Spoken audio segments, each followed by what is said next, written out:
okay. The bird looks good. It looks absolutely great to fly right now.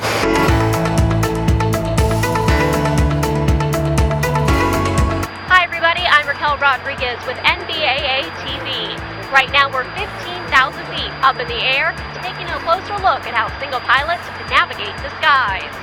It first begins on the ground. Just checking all of the leading edge of the wing here, all the surfaces. All is looking good here. Brad Pierce, the president of Restaurant Equipment World, uses his Cirrus SR22 Turbo all the time for business. So much so that he's getting ready to transition into the Cirrus VisionJet SF50. So the aircraft is a vital tool in my business. It's like a forklift in my warehouse. It's a tool that I use to get business done.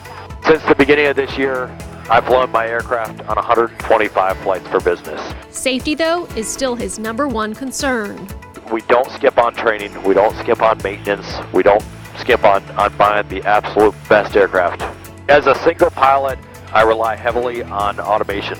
So many of the systems in modern day aircraft are automated that I'm able to utilize the Garmin avionics system here, and it tells me a lot of the information. It monitors things that make my workload as a pilot much easier. According to the NBAA-BACE single pilot safety stand-down session, there were 1,982 single pilot business aviation accidents and incidents from 2010 to 2017.